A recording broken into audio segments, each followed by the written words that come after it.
Good morning everyone. Sanjay public inter college के online classes में आप सभी का स्वागत है।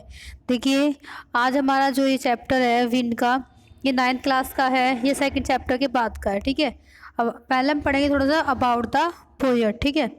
Subramania Bharati also known as a Bharatiyar was a Tamil writer. जो ये सुब्रमण्य भारती हैं, ये भारतीय के किसके नाम से जाने जाते हैं? तमिल राइटर की। किसके? तमिल राइटर। ये तमिल के राइटर भी थे, पोएट भी थे और जर्नलिस्ट भी थे, ठीक है। और Indian independence activities and social reformer. और ये स्वतंत्र भारत के क्या थे? स्वतंत्र भारत के मतलब एडवाइस देने वाले और समाज सुधारक की श्रेणी में भी आते हैं। Popularly now as Mahakavi Bharati, he was a pioneer of modern Tamil poetry and is considered one of the greatest Tamil literary figure of all time। जो इन्होंने जो मतलब लिखा है वो तमिल में कविताएं लिखी हैं और बहुत सारी चीज़ें लिखी हैं। इनको क्या माना जाता है? वहाँ पर साहित्य आकृतिक का सबसे महान लेखक माना जाता है। His numerous works include fiery songs, kindly patriotism and nationalism during the Indian freedom movement। इन्होंने बहुत सारे गाने भी लिखे हैं उग्र देश के, जो कि हमारे किससे रिलेटेड है? भारत से रिलेटेड है। A K Ramanujan is a Canadian and English poet well now for his translation of classical and modern poetry. इन्होंने बहुत सारे क्या किए? इंग्लिश में क्लासिकल जो आप प्रेजेंट की मॉडर्न पोइट्री या कविताएं हैं वो लिखी, ठीक है। हम डायरेक्ट पोएम पढ़ते हैं। देखिए, आपका पोएम का फर्स्ट पैराग्राफ है।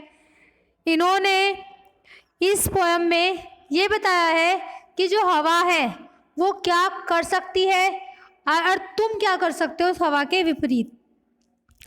विंड कम सॉफ्टली, वो कहते हैं कि पवन यानी कि जो हवा है, कम सॉफ्टली यानी कि धीरे धीरे बहो यानी कि बहना, जो से हवा चलती है ना, तो वो कहते हैं कि पवन तुम जो है धीरे धीरे चलो, धीरे धीरे बहना शुरू करो।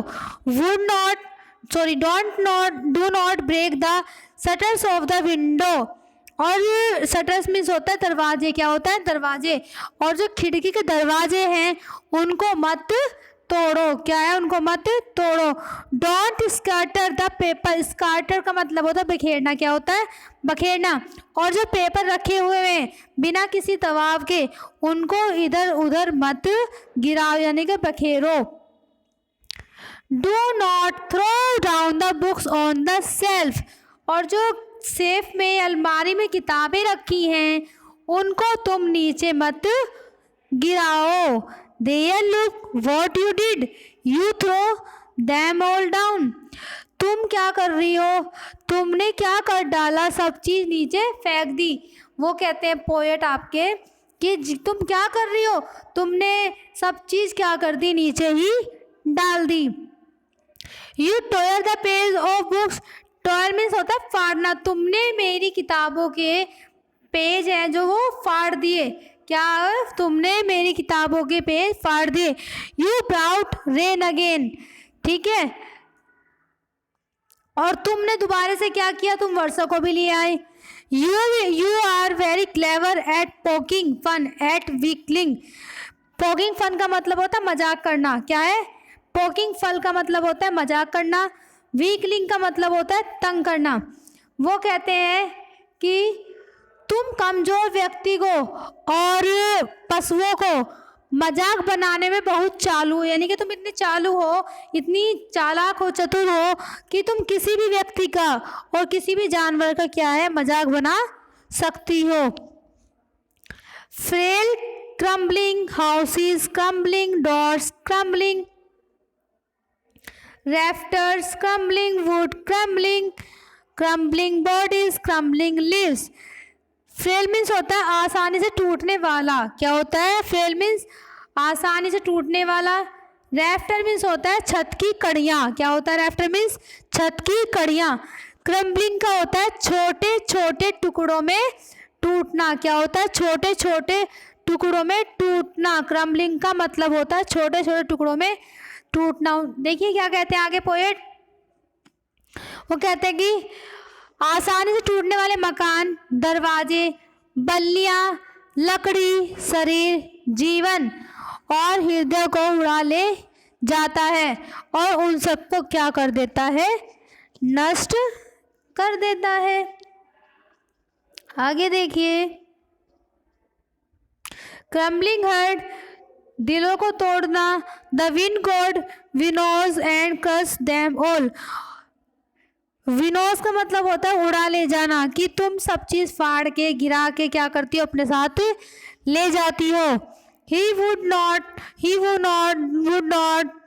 do what you tell him, so come let build strong homes। Poet कहते हैं आगे कि अगर पवन जो है देवता होते हैं, कि जिसके लिए हम मना करेंगे उस चीज को नहीं करेंगे, ठीक है।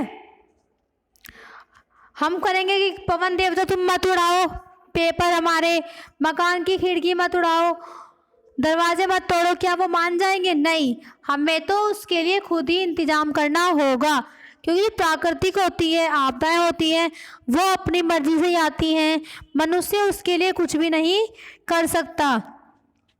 Let's join the door formally, so come let's build strong homes. चलो हम क्या करते हैं, हम अच्छे मजबूत मकान बनाते हैं। Let's join the door finally, और जो अब हमारे खिड़की हैं, दरवाजे हैं, उनको क्या करते हैं, अच्छे से लगवाते हैं। Practice to film the body, make the heart steadfast. Steadfast का मतलब होता है मजबूत। वो कहते हैं अपने शरीर को व्यायाम करके हम अपने मजबूत बनाए, हृदय को दृढ़ बनाए। Make the heart stead first, मजबूत बनाए। Do this and the wind will be friend with us. अगर हम ये सब चीज़ कर लेते हैं तो हवा जो है हमारी मित्र बन जाएगी। The wind blow out weak fire, जो हवा है वो कमज़ोर आग को बुझा सकती है। He makes strong fire roar and flaring, his friendship is good, we praise him every day. लेकिन अगर मजबूत आग होगी तो वो क्या करती है, उसको नहीं बुझा सकती और उसको पनपने में सहायता करती है। वो कहते हैं poet, his friendship him is good, अगर हम इससे दोस्ती कर लेते हैं तो हम अच्छे से टाइम को स्पेंड कर सकते हैं। पवन भी हमारी मित्र बन सकती है और हम उसकी दिन प्रतिदिन प्रशंसा करेंगे। ये हमारे इस पोएम में हमने पढ़ा है। देखिए, इस पोएम के माध्यम से जो पोएट है आपके, वो आपको यही बताना चाहते हैं कि अगर प्राकृतिक से किसी चीज़ का नुकसान होता है तो हम प्राकृतिक को ब्लेम नहीं कर सकते उस चीज़ के लिए, ना ही हम प्राकृतिक से लड़ सकते हैं। हम सिर्फ अपना बचाव कर सकते हैं, सुरक्षा कर सकते हैं। अगर कहीं कोई चीज़ बह जाती है, कच्चे मकान बह जाते हैं, तो हमें क्या करना होता है, वहाँ पर पक्के मकान स्थापित करने होते हैं जिससे वो ना बहे। तो ये यही कहना चाहते हैं पोएट कि अगर तुम किसी चीज़ को ब्लेम करोगे, उसे ब्लेम करने से कोई भी बेनिफिट नहीं होगा। तुम उसको ब्लेम ना करके खुद ही उसमें इम्प्रूवमेंट लाओ, खुद ही उससे बचने का कोई ना कोई उपाय निकालो। आपका ये पोएट की पोइट्री कंप्लीट हो गई, ये वाला चैप्टर, ठीक है। Thank you for watching this video, और वीडियो को लाइक शेयर एंड सब्सक्राइब करना ना भूलें। Thank you.